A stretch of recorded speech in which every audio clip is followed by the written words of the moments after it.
Welcome back to This Explainer. Today, we're diving straight into the blueprint for an AI agent that operates as a high-stakes security checkpoint. We're talking about a setup where the guardrail isn't just some afterthought slapped on at the end. It literally is the product. Picture an agent constantly watching a live, massive enterprise data stream and making instant decisions. Everything we're designing today bends toward one crucial goal: making the absolute safest outcome the default. Just look at the stakes we're dealing with. According to IBM's Cost of a Data Breach report, deploying extensive AI and automation can save a staggering $1.9 million per breach. That's a massive amount of money. But there's a serious cautionary twist here. Ungoverned automation is a huge, huge risk. In fact, relying heavily on unapproved AI actually adds around $670,000 to the cost of a breach. So yes, it's absolutely worth building because it moves real numbers, but it is incredibly critical that we govern it correctly. So, here's our blueprint for today. We're going to cover designing the agent, building the layer detector, preventing alert fatigue, surviving the lethal trifecta, and finally, establishing the immutable audit trail. Let's jump right into step 1, designing the agent. Before we even think about drawing any architectural boxes, we really need to scope out our assumptions. Our core constraint: we are dealing with an entirely untrusted, extremely high-volume stream. We're talking millions of events a day. And because actual, genuine violations are incredibly rare, we simply can't afford the money or the processing time to run an expensive AI model on every single event. Plus, we're working with a strict 2-speed latency budget.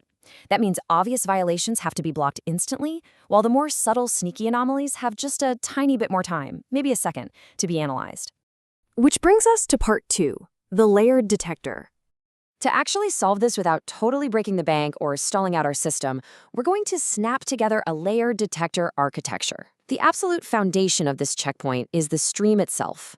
Think of a system like Kafka as a massive, high-speed digital conveyor belt. It brings in all these access logs and transactions, perfectly ordered and ready for inspection.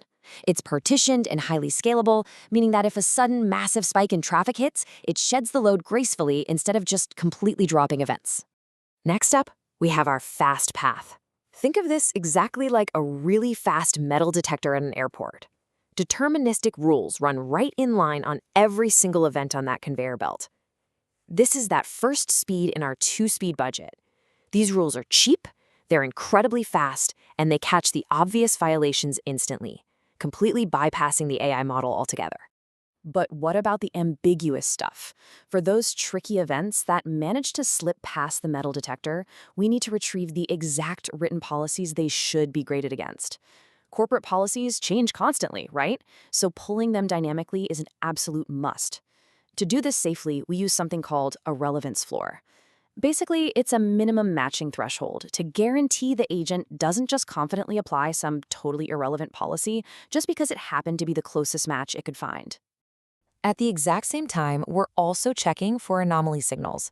This part of the system looks at the specific action taking place and compares it to the user's normal historical baseline. So we aren't just strictly checking rules anymore.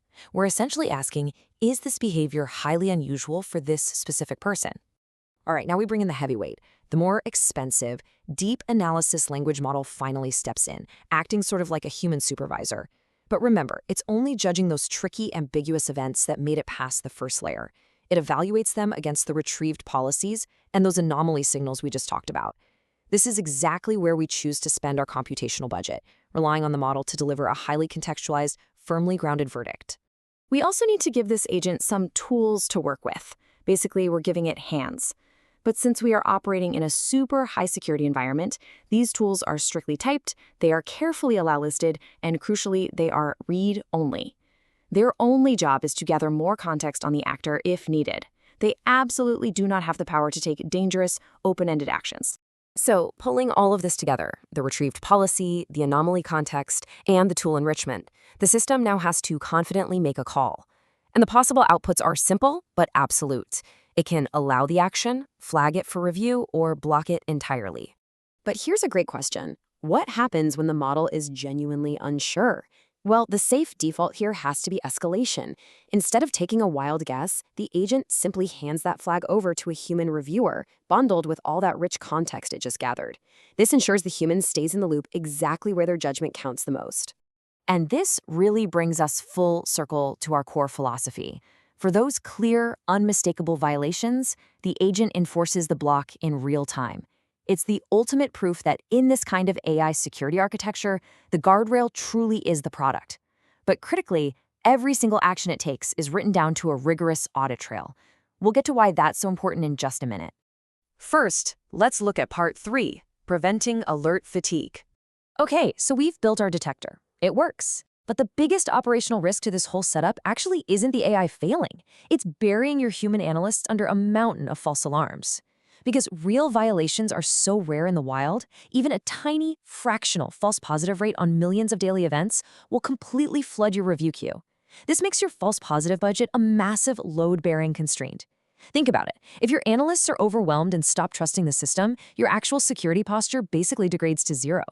This means you have to constantly, obsessively balance the precision recall trade-off. If you dial up recall because you want to catch absolutely everything, you're going to cause severe alert fatigue. But if you maximize precision to only flag the absolute sure things, you run the risk of missing a subtle, dangerous threat. You have to manage this tightrope walk by constantly tuning that relevance floor we mentioned earlier, ensuring the agent doesn't just confidently apply unrelated policies simply to flag an event. Let's move on to part 4, surviving the lethal trifecta. So, we have our flow tuned and our budget set. But now we really need to address a pretty sinister twist in AI security, the enemy within. Think about it for a second. The events this agent is monitoring, like free text notes or user inputs, are inherently generated by external actors. So what happens if the data stream itself actively tries to fight back and hack the agent? The security community often points to what's known as the lethal trifecta. First up is prompt injection. This is when malicious instructions are hidden right inside the event data, basically trying to trick the agent into ignoring its own rules.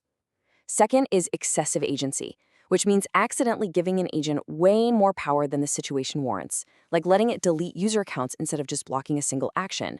And third is unsafe actions, which is the massive risk of the agent executing a bad block that accidentally takes down a legitimate critical system. The only way we survive this lethal trifecta is by treating all event content as completely untrusted data and by strictly separating the agent's internal judgment from its enforcement tools.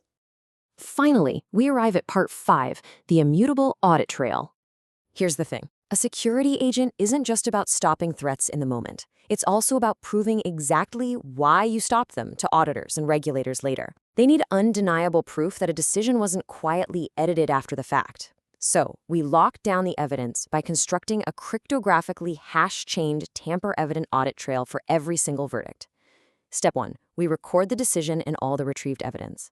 Step 2, we apply a cryptographic hash to that record.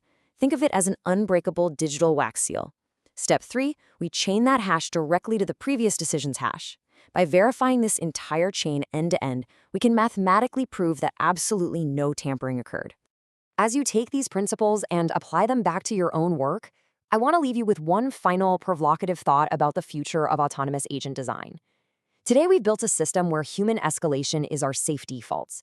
But as you push for even greater scale and optimize with multi-agent triage orchestrators, you really have to ask yourself, how does this entire architecture need to adapt when the AI has to act entirely autonomously, without a human safety net there to catch its ambiguous flags?